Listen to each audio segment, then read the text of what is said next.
Top Gun Maverick. It is the sequel to the 1986 film of the same name, and it is set 34 years later. Maverick is called back into action into Top Gun to train a new squad of fighter pilots for a mission no pilot has ever gone on before or even successfully have pulled off. So technically, he's training them for a suicidal mission, but also trying to get himself a part of this mission because he believes he is the one that can lead to the team's success of this mission. But also, some threats from his past haunts him, and technically he has to deal with his past, and part of that past is in the form of his old best friend Goose's son, played by Miles Teller. This right here is how a sequel should be done. Think about this, man. What is this, 1986? This was 34 or 35 years ago. This is how you do it. You don't make a sequel until you got the right story, you know? Even though some of this movie is technically retreading the first movie a little bit just to save face, I was okay with that. Maverick is my favorite movie of 2022 so far. It was Scream. It just knocked that shit right out of the park. I'm probably gonna have a crazy way of trying to figure out what my top 5 movies of the year are going to be, because so far it is getting tight right now. I'm already at, I think this will be the 4th or 5th movie so far that might meet that quota, so it's looking good for 2022 since half of these movies are 2 years late anyways. Tom Cruise knows no limits, and I love it. His creativity is beyond top notch. This man goes above and beyond for everything, and if that one screenshot I've seen so far in the next Mission Impossible is legit, I'm boy I can't even tell you if that was even for part 1 or part 2, but I'm down.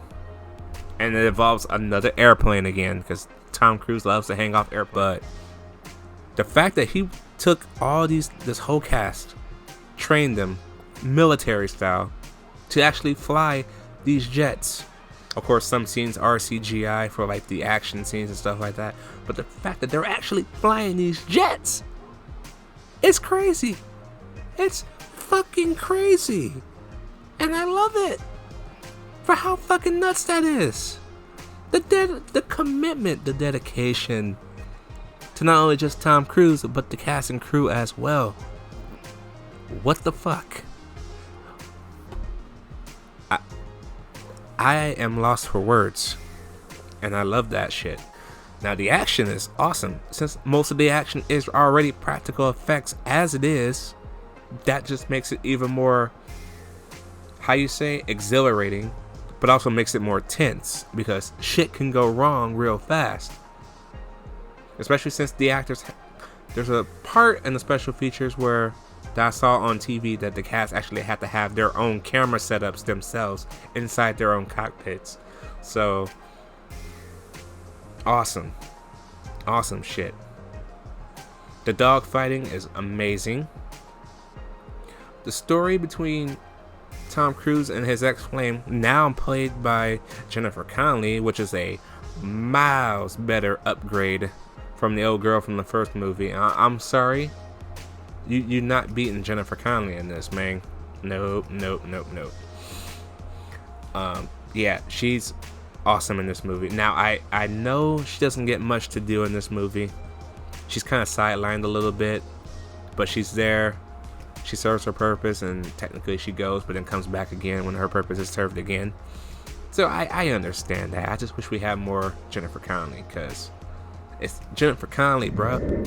Chemistry between Tom Cruise and Miles Teller is great, because Miles Teller has to play the son of the pilot that accidentally dies at the end of the first movie. Spoiler alert, 35 years. They literally recap it at the very beginning of this movie too, so you cannot miss it. It's The storytelling he had to do was brilliant, and I support it all the way. Miles Teller is a great actor. I've been saying this for a while, and he's finally get to show it. This is probably my favorite movie of his since Whiplash. Okay, Whiplash was a great movie too. So Miles Teller is hitting it out the park. I can't wait to see what he has next up his sleeve. All in all, though, Top Gun Maverick is a awesome thrill ride. So glad we waited all this time for it. Again, Christopher McQuarrie is taking Tom Cruise places the likes nobody's ever seen. If they ever make a third one of this and Christopher McQuarrie is on board, you better believe that third movie is going to be better than this one. Just like the Mission Impossible movies. Ever since Christopher McQuarrie came on Ghost Protocol, each sequel has outlasted the other sequel. Dark Reckoning doesn't look no different, bro. And we have 2 parts of that. I'm giving Top Gun Maverick my badass seal of approval. The first badass seal of approval of all 2022. I'm probably going to be the only one so far.